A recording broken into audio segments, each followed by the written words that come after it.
दोस्तों आज का हमारा यह वीडियो हर मुसलमान के लिए बहुत ही ज्यादा खास है, क्योंकि दोस्तों आज के इस वीडियो में आपको मोदी सरकार के एक ऐसे फैसले के बारे में बताने वाले हैं जिसको सुनकर आपके होश उड़ जाएंगे।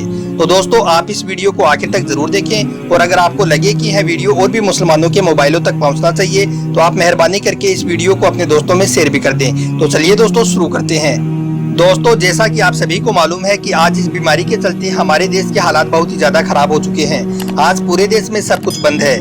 मोटर गाड़ी, ट्रेन, मंदिर, मस्जिद, स्कूल, कॉलेज, हर चीज आज बंद है। मोदी सरकार ने अभी तक किसी भी चीज को खोलने की इजाजत नहीं दी है, मगर दुकानों को खोलने की इजाजत दे दी है। अब आप समझ गए होंगे कि ईद के मौके पर मोदी ने दुकानों को क्यों खुलवाया है। अगर नहीं समझे हैं तो हम आपको बता देते हैं। दोस्तों अभी रमजान का महीना चल रहा है, और रमजान का महीना एक ऐसा महीना है जिसमें हर मुसलमान दिल खोलकर शॉपिंग करता है। इसीलिए तो कहा जाता है कि मुसलमान 11 महीने कमाता है और एक महीने में यानी कि रमजान के महीने में खर्च कर देता है। और इसके अलावा दोस्तों रमजान के महीने में मुसलमान केवल शॉपिंग ही नहीं करता बल्कि ज़कात भी निकालता है, यानी कि गरीबों की मदद भी करता है, जिसकी वजह से फिर गरीब लोग भी ईद पर खरीदारी कर लेते हैं। कहने का मतलब ये है कि ईद के मौके पर हर मुसलमान खरीदारी करता है। भारत में 20। अब दोस्तों आपको थोड़ा दुकानों के बारे में बताते हैं। हमारे देश भारत में ज्यादातर जगहों पर कपड़े से लेकर जूते चप्पल तक की दुकानें अग्रवाल से लेकर बनिया भाइयों की हैं, और लगभग सभी ब्रांड्स के मालिक भी अग्रवाल, जैन, गुप्ता समेत सभी लोग हिंदू समुदाय से हैं।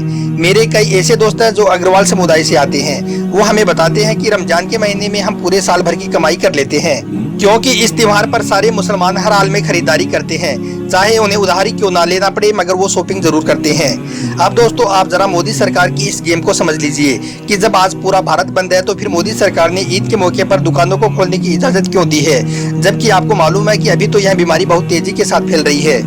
दोस्तों आप मोदी सरकार के इस फैसले से खुश ना हो, क्योंकि बहुत से ऐसे मुसलमान हैं जो मोदी के इस फैसले का स्वागत कर रहे हैं और बोल रहे हैं कि मोदी ने हमारे सबसे बड़े त्योहार ईद पर हमारे लिए ये बड़ा फैसला लिया है। अरे बेवकूफ़ों, इस सरकार ने दुकानों को हमारे लिए नहीं खुलवाया है, बल्कि जो लोग इनको मोटा चंदा देते हैं यह दुकानें खुलवाकर मोदी सरकार ने उन लोगों को खुश किया है।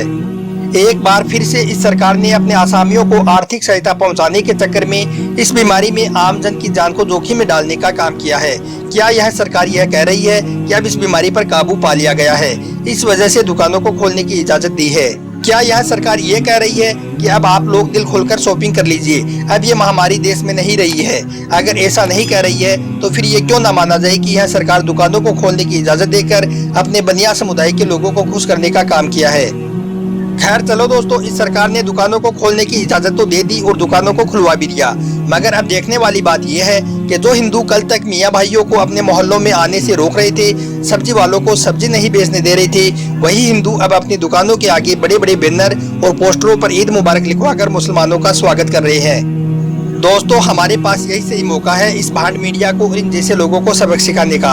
अब हम सब मुसलमानों को एक साथ होकर इस सरकार से गुहार लगानी चाहिए कि एक महीने तक राशन और मेडिकल के अलावा कोई भी दुकान नहीं खुलनी चाहिए। अगर सरकार हमारी बात को नहीं मानती है तो फिर हम सब मुसलमानों को इस बार ये सामूहिक ऐलान कर देना चाहिए कि हम इस बार ईद पर ना तो नए कपड़े पहनेंगे और ना ही नई चप्पल और जूते पहनेंगे, और इस बार हम ईद को सादगी से मनाएंगे। और दोस्तों अगर मुसलमान ऐसा नहीं करते हैं तो फिर याद रखिए कि अगर किसी एक भी दुकानदार को यदि कोरोना मिल गया तो फिर दिल्ली मरकज की तरह आप पर ही यह बीमारी फैलाने का ठेकरा फोड़ दिया जाएगा।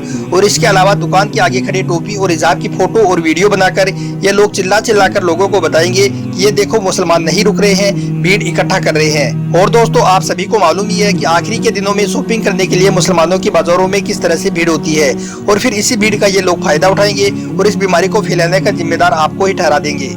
आपको मालूम है कि वैसे ही इस लॉकडाउन की वजह से लोगों का बहुत बुरा हाल है, बहुत नुकसान हुआ है। इससे उबरने के लिए कम से कम 6 महीनों की जरूरत पड़ेगी।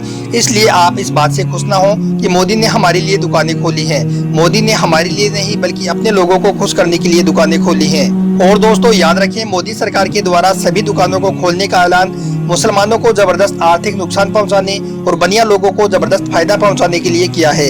इसलिए मेरे मुसलमान भाइयों और बहनों, इस बार आप ईद पर शॉपिंग करने से जरूर बचें, और आप इन्हीं पैसों को आप अगले 5-6 महीने के लिए राशन और मेडिकल के लिए बचा कर रखें।